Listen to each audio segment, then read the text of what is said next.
Alright, it's time for Sin, the most dangerous boss left in the run. Sin has a diving fire breath attack that is difficult to dodge. His fireballs leave poison clouds scattered throughout the arena. When he flies around a lot, it can be hard to keep track of him. And when you're up close on the ground, he's so big that it's hard to keep the camera on him. It can be hard to see what he's doing next. He's not nearly as difficult as Ivory King or Gank Squad, but he's still easily top 5 hardest bosses in the game. So, here we go. We're going to start by dashing around this corner. We might get shot at. Yep. So be prepared to dodge that and get the backstab. Other times he'll just switch to his swords right away, and then you can just strafe around and get the backstab immediately. But you want to be prepared one way or the other. Okay, now we switch to the stone ring and dash through. We're going to get invaded here, so get moving. This invasion is completely free as long as you get close quickly enough.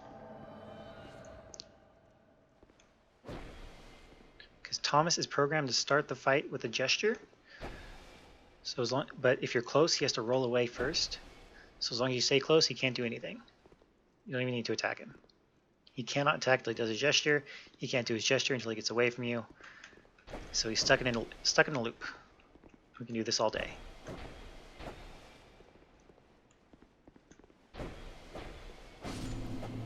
There we go.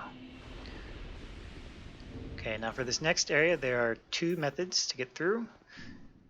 There's a quick way and a slow way. I'm going to demonstrate the slow way. Forlorn can invade right here, by the way. Watch for it. So I'm going to start by pulling this guy around and luring him back to kill him. It takes a lot of poison arrows to get a poison on these guys, but it's worth it. So we're just going to hang back here and shoot him with arrows. That dark shot is the only thing that can possibly reach you here, so watch for it. Be prepared to duck behind the wall.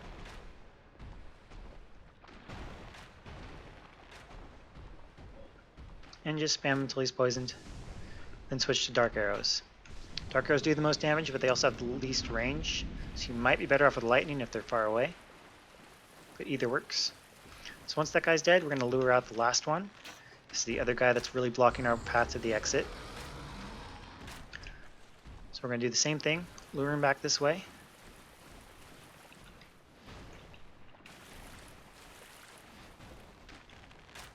If he comes anyway. If not, I'm happy to snipe him through this gap all day. Here he comes. We'll just kill him the same way we killed the first one. Ooh.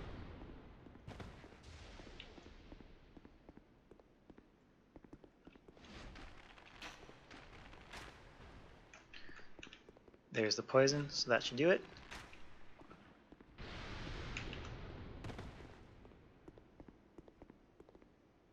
There we go.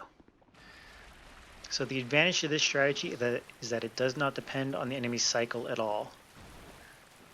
So with those 2 out of the way, I can wait till whenever I want, and it's pretty easy to find a time to run through here. I actually cut that a little close just now because I'm impatient, but he still didn't aggro. With the quick method, you have to run through right away, otherwise you can miss your chance, and you won't be able to get through. Or if you do, you might have to wait a full cycle and hope that they're in the right spot.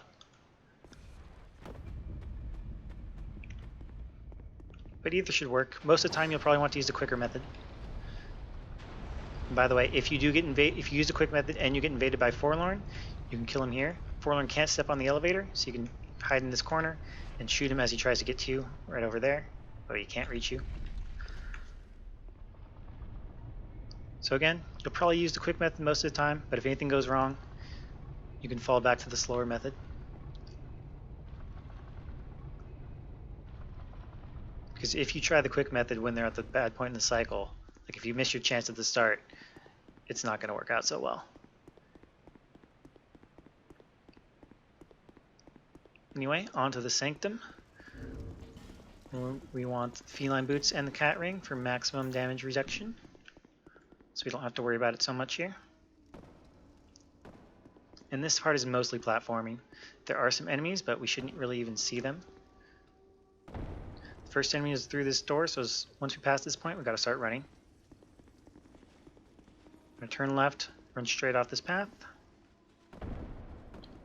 Turn left again. There's another enemy on our right here, so we got to move fairly quickly. Fall off this edge. Now we can go reach the bonfire. We want the bonfire both as a checkpoint and also to reset the enemies. It's rare, but they can chase you all the way down to the fog gate. They usually don't make it that far, but when they do, it can be pretty bad. So this way, everything's reset. There's a clear path from here to the fog gate. We don't have to worry about anything. It also restores durability on a rapier, which might be important for Sin, because he takes a lot of durability. Anyway, for the quick setup here, we're going to get down to this third platform, equip the feline boots, but not the cat ring, and drop down to the lowest platform. There we go, our TSR. Of course, you can also just come down here and then set up with the Sanctum Mace. Either works. Now for Alana, we want full damage rings, and this should be a free kill. We're going to use a magic resin and a bright bug. We're going to attack her 5 times at the start. Then we're going to wait for stamina to come back, and then just spam attacks. Because we have over 52 endurance, she'll die before we run out of stamina.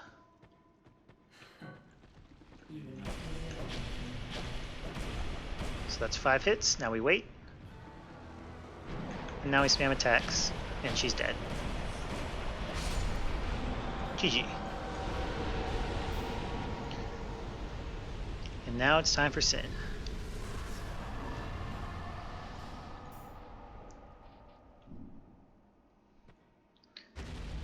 There are basically 2 ways to fight Sin. You can stay out in front of him, and then it works pretty well most of the time. His attacks are pretty easy to see coming. It's not too hard to dodge most of the time. But if you're far away from him on the ground, he can leap up and do his diving flame breath, which is very difficult to dodge, very scary. So instead, I'm going to try and stay close to him, stay around by his back legs, so he cannot do that attack. At the start, I'm going to get 2 hits here, and then watch for the claw swipe. I'm just going to try and stay by his back legs as much as possible.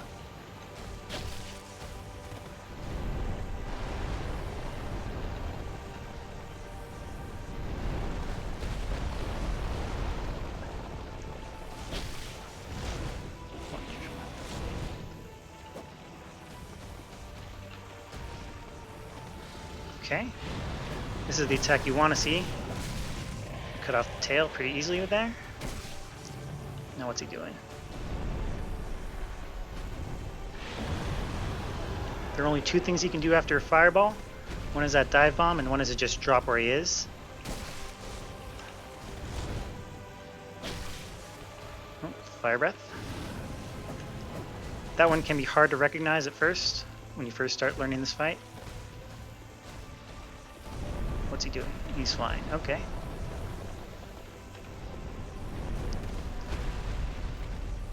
Oh, we're kind of far away. That's not good. Whoop. His feet have another hitbox when he lands there, so watch out for it.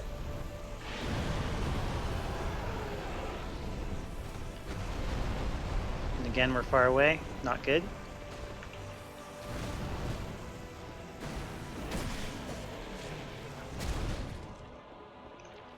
But we got him. And that's it. Let's grab that crown and get out of here.